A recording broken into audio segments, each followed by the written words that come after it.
Ya, baik. Terima kasih. Selamat malam, Ibu dan teman-teman.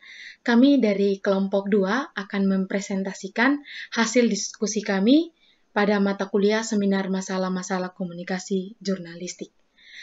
Kami ada 3 orang dalam kelompok itu. Ini yang pertama, Teresia Irene Tapung, yang kedua Agnes Lydia Herlina Anggili, yang ketiga Cici Feo.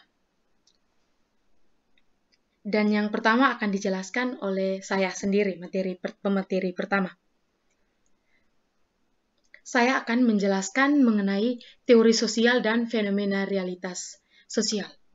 Teori sosial dan fenomena realitas sosial, dalam pandangan paradigma, definisi sosial dan realitas merupakan hasil ciptaan manusia kreatif melalui kegiatan konstruksi sosial terhadap dunia sosial di sekelilingnya. Max Weber melihat realitas sosial sebagai perilaku sosial yang memiliki makna subjektif.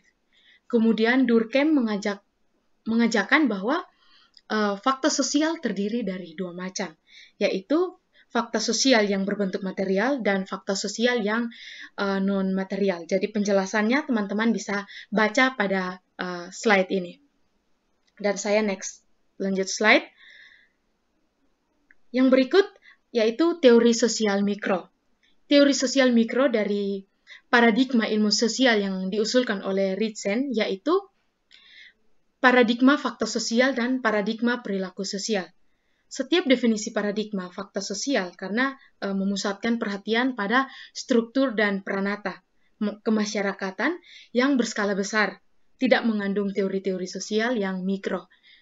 Dalam paradigma ini tergolong teori-teori mikro seperti teori aksi, interaksionisme, etnometodologi, dan teori-teori yang didasari oleh filsafat fenomenologi maupun eksistensialisme, 2 teori sosial mikro.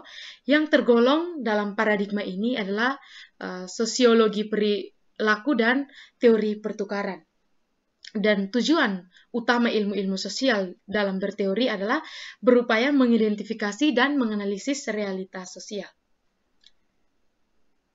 Dan yang ketiga, ada fenomena realitas sosial sebagai objek kajian ilmu sosial. Fenomenologi berasal dari kata Yunani yang berakar kata pnein dan berarti menampak. Akhir-akhir ini realitas sosial sebagai objek kajian ilmu-ilmu sosial itu dapat dibedakan menjadi 2, yakni realitas sebagai empirik dan realitas sebagai simbolik. Dan teman-teman bisa baca pada slide ini. Yang pertama, aliran empirisme.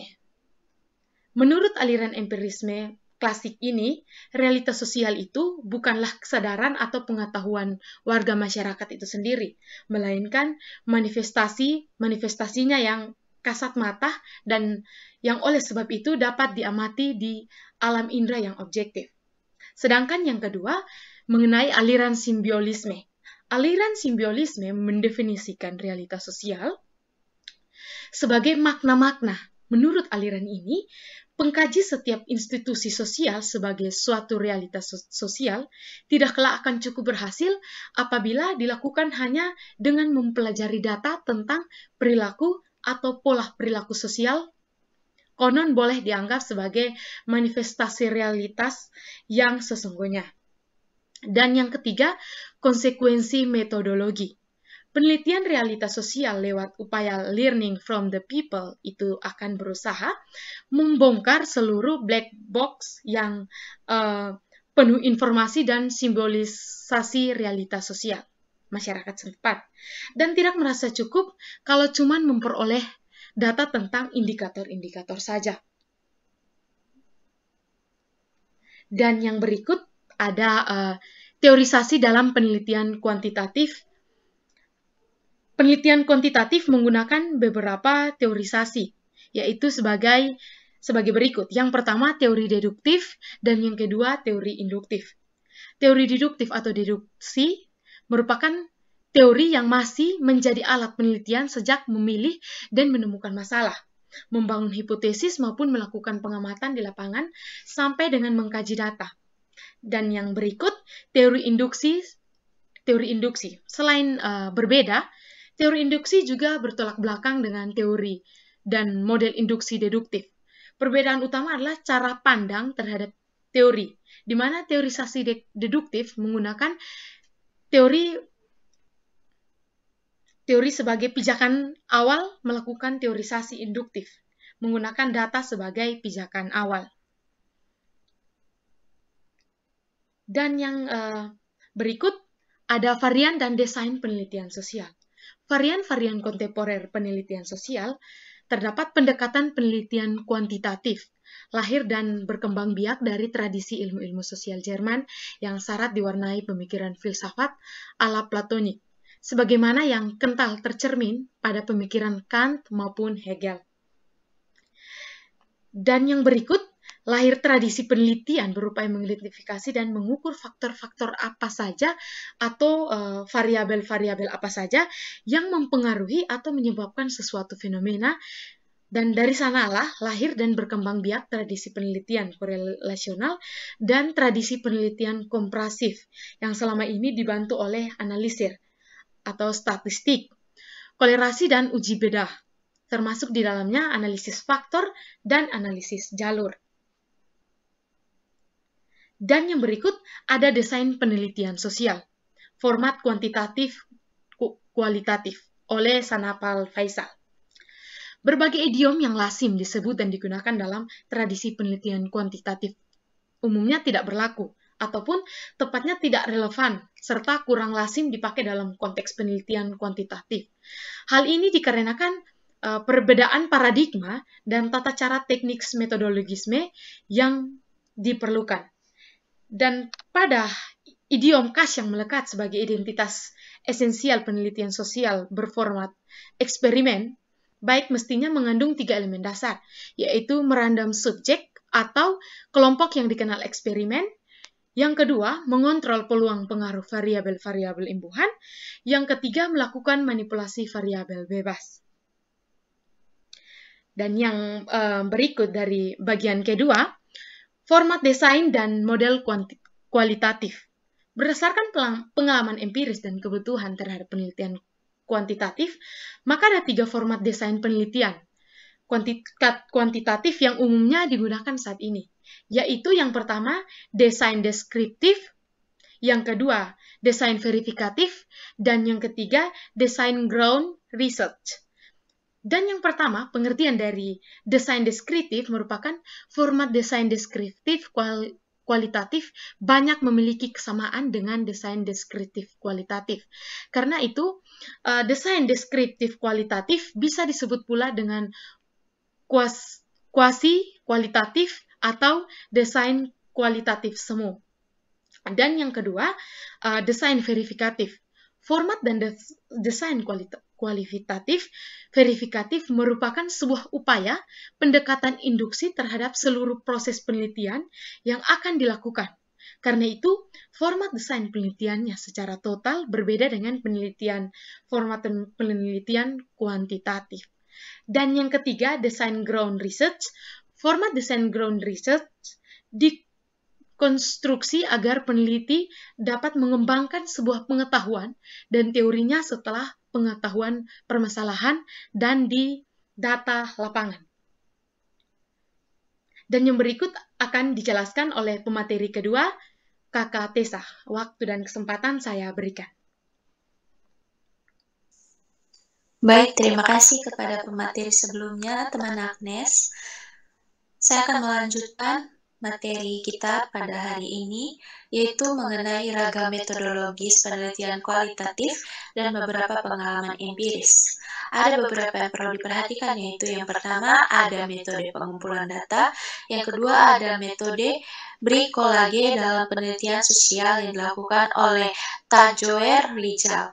Yang pertama ada metode pengumpulan data. Dalam metode pengumpulan data ini ada beberapa hal yang perlu diperhatikan, yaitu yang pertama, penentuan sampel, yang kedua, pembuatan kuesioner, yang ketiga, teknik wawancara, yang keempat, ada pengamatan, yang kelima, kongruensi dan konsistensi hasil pengumpulan.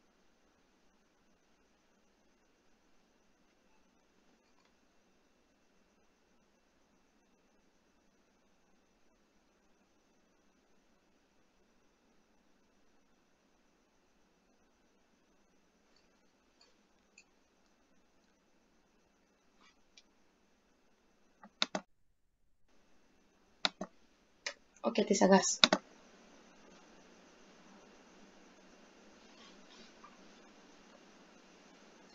Baik, terima kasih kepada pemateri sebelumnya, kepada teman Agnes. Sekarang saya akan menjelaskan mengenai ragam metodologi seperti yang kualitatif dan beberapa pengalaman empiris. Ada dua hal yang perlu diperhatikan, yaitu yang pertama, metode pengumpulan data, yang kedua ada metode bricolage dalam penelitian sosial yang dilakukan oleh Tajoer Lijal. Yang pertama, metode pengumpulan data. Ada beberapa hal yang perlu diperhatikan di sini, yaitu yang pertama, penentuan sampel. Yang kedua, pembuatan kuesioner. Yang ketiga, teknik wawancara. Yang keempat, pengamatan. Yang kelima, kongruensi dan konsistensi hasil pengumpulan data. Dan yang terakhir adalah dokumen. Kemudian untuk metode bricolage dalam penelitian sosial sendiri, ada tingkat analisis yang perlu diperhatikan, yaitu terhadap individu, kemudian organisasi atau kelompok, dan yang terakhir ada komunitas. Next slide.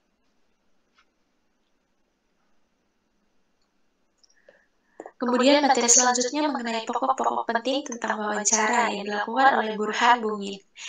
Macam-macam wawancara, ada 4 macam-macam wawancara, yaitu yang pertama, wawancara oleh tim atau yang sering disebut dengan panel. Kemudian yang kedua, wawancara tertutup dan wawancara terbuka. Yang ketiga, ada wawancara riwayat secara lisan. Yang keempat, wawancara terstruktur dan tak terstruktur. Kemudian, untuk faktor-faktor yang mempengaruhi wawancara, yaitu yang pertama ada informan, yang kedua ada topik, yang ketiga ada situasi, yang keempat kemampuan pewawancara menggunakan metode wawancara, yang kelima ada faktor-faktor sosial budaya yang mempengaruhi interaksi antara pewawancara dengan subjek wawancara. Next slide. Masuk kepada materi etnometodologi. Ada dua hal dalam materi etnometodologi di sini, yaitu yang pertama, peran etnometodologi dalam penelitian, dan yang kedua adalah etnometodologi dan kasus beberapa penelitian sosial.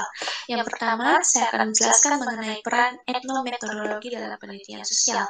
Menurut Bogdan dan Bliken, pada tahun 1982, etnometodologi tidaklah mengacu pada suatu modal atau teknik mengumpulkan data ketika seseorang sedang melakukan suatu penelitian, tetapi lebih memberikan arah mengenai masalah apa yang akan diteliti. Kemudian yang kedua itu etnometodologi dan kasus beberapa penelitian sosial. Nah, etnometodologi itu termasuk dalam rumpun penelitian kualitatif yang beranjak dari paradigma fenomenologi. Nah, fenomenologi adalah aliran sejarah filsafat kontemporer yang asumsi-asumsi dasarnya itu diletakkan pada Edmund Husserl. Etnometodologi sendiri itu berusaha menggunakan kompetensi ini untuk mengemukakan pemahaman yang semestinya tentang bagaimana dunia sosial bekerja yang tidak diinterpretasikan oleh sosiolog lain. Next slide. Baik, demikian presentasi saya serahkan selanjutnya kepada pemateri Cici. Terima kasih. Baik, selanjutnya saya akan menjelaskan tentang analisis isi media, metode dan pemanfaatannya. Sebagaimana penelitian sosial yang lain, analisis isi juga terbagi dalam dua aliran metodologi, yaitu yang pertama kuantitatif dan yang kedua kualitatif. Metode konten analisis atau analisis isi konvensional di kalangan ilmuwan sosial khususnya penelitian amat sangat populer keberadaannya karena merupakan suatu metode yang amat efisien untuk menginvestasi isi media baik yang tercetak maupun media dalam bentuk broadcast.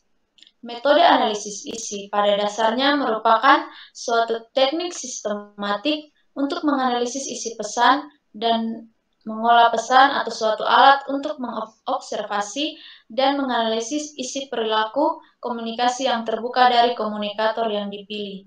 Analisis isi didefinisikan sebagai suatu metode untuk mempelajari dan menganalisis komunikasi secara sistematik, objektif.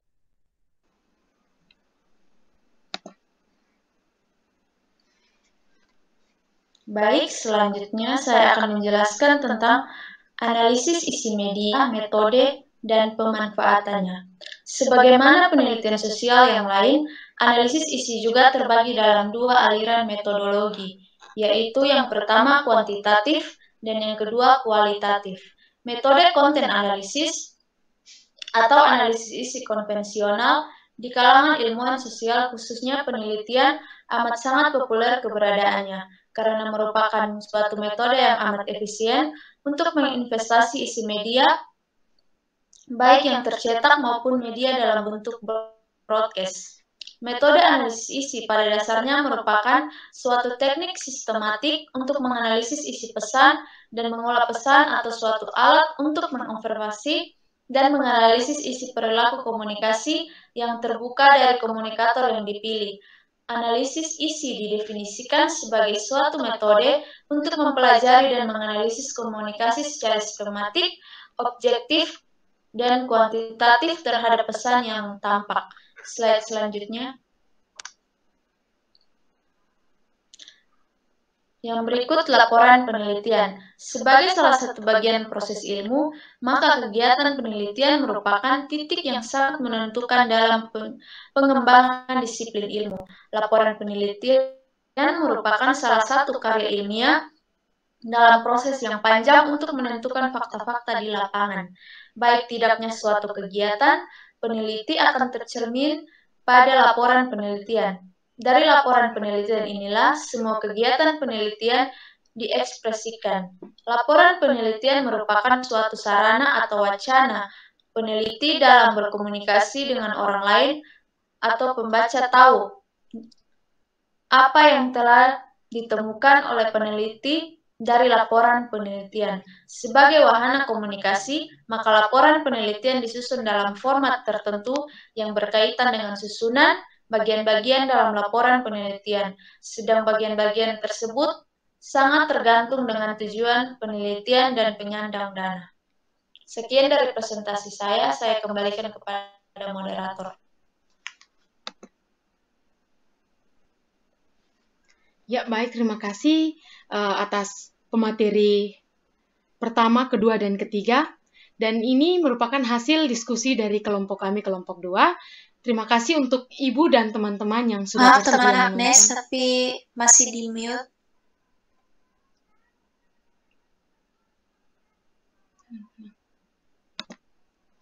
Oke, baik. Terima kasih atas kedua pemateri yang telah membawakan materi hasil diskusi dari kelompok 2. Terima kasih untuk teman-teman yang telah menonton, teman-teman dan Ibu, atas perhatiannya kami ucapkan terima kasih. Selamat malam.